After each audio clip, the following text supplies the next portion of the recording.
Alinis sabong ha. Pupuyok pa ako ah.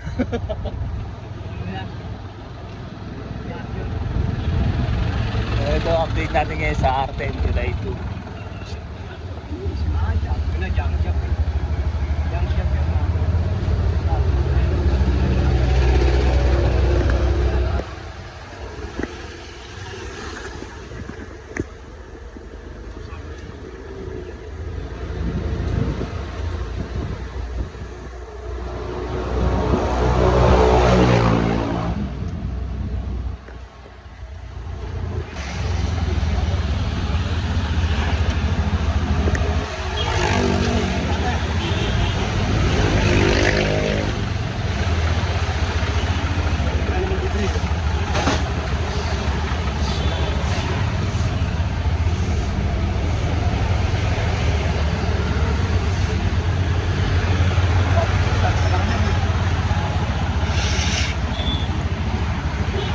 Update natin ngayon sa RN guys. Ngayon napakalinis, walang kalat. Ay pinaglilinis na sweeper ng GEPS. Tapos DPWH. Linis no?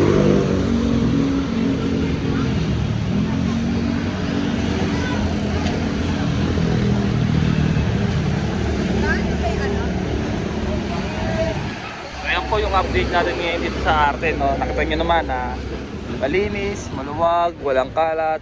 At nakita nyo yung mga tao sumusunod na sa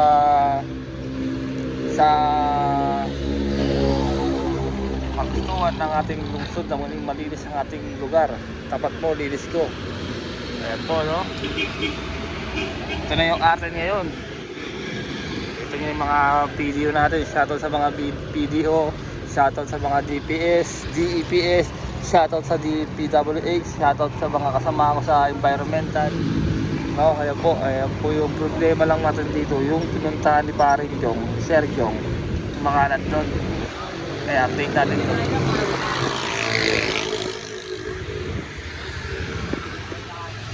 Yung pinapala sa ni Jong yun, gagawin.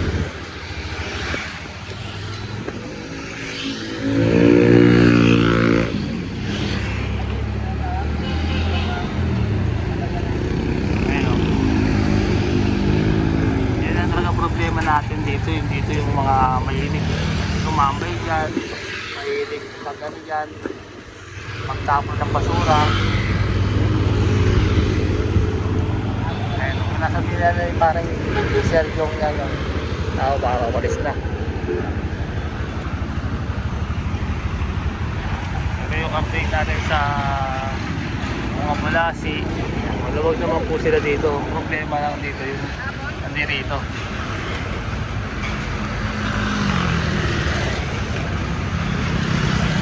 Maluwag na kalsada sa Arden, dating masikip, ngayon maluwag na po no.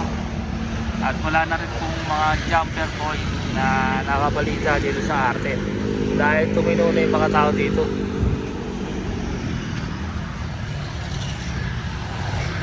Pare,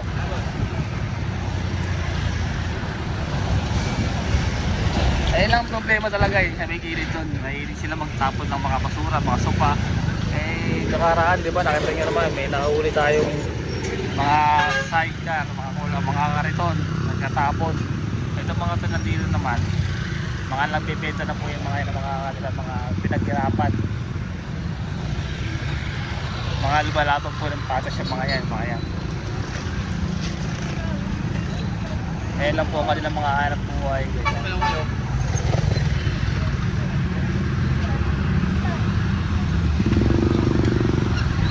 Boss. Ay, linis na po dito.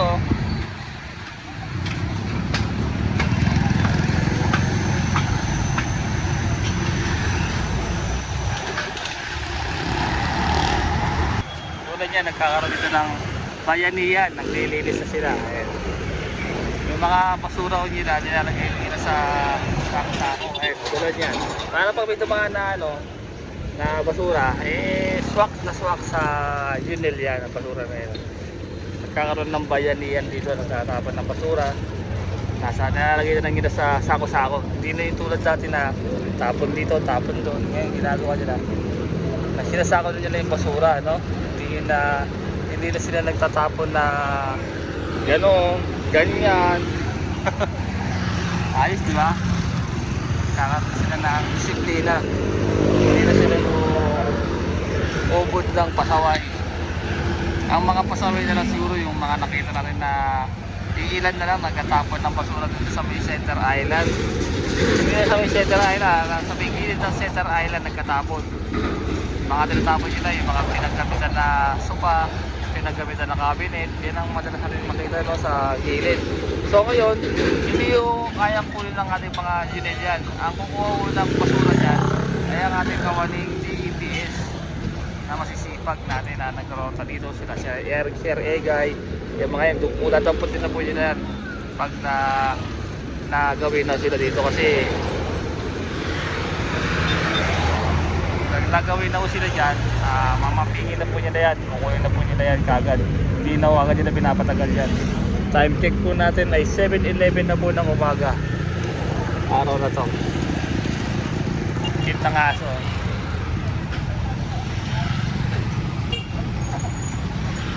So yan lang, yun lang ang problema dito sa Arten, yung sa may gilid dyan. Pero solve kagad dyan, sa kukunin kagad nila Brasero, sila Arman, yan ang mga kailangan natin sa District 1. Oo nga, Boss Jong. Yan ang problema. Pare Jong, di ba, yung mga gayang kahoy-kahoy, kukunin yung mga DPS yan, no? O, DPS po. Hindi ko kasi kinukuha ng Lionel yan, hindi yung kakayanin sa machine. Compactor nila, yun nga, yung paliwanag ni Sir Jong na yung compactor doon, hindi kakayanin ng na compactor nila kasi makina. Eh, kinukuha lang ng atin doon yung mga malalambot na swap, mga malalambot na basura tulad na mga plastic, mga kaning baboy, yan yung mga bawal doon. Kaya siyempre yung ating truck ng DEPS ano po yan, open po, parang dump truck, kahit po ipasok po doon kasyang kasya, no? Ayan po yung ating mga truck Lionel. Ayan po sila magtrabaho, kaya magpulo na po sila, magtatapon na po yung mga yan, no? Yun nga, nang sinasabi ni Pareng Joe, yung yung compactor nila, hindi kakayanin dahil kahoy. So yan po si ate, nagpayaningan, no? Naglinis na po.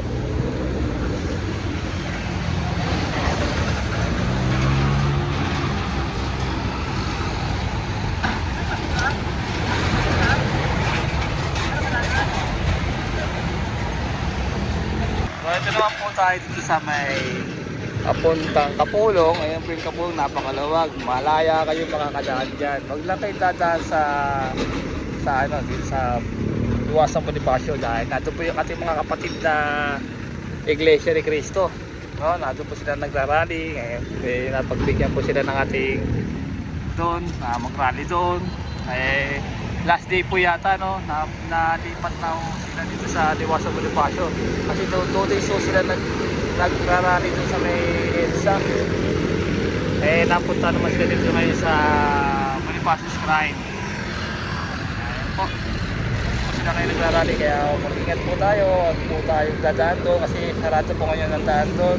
At nagkaroon po ang ating Puting Yorme na wala pong pasok ngayong araw na to. Biro nyo, gimising po sa ating Puting Yorme ng alas 3:28 para i-announce po ang mga estudyante na wala pong pasok.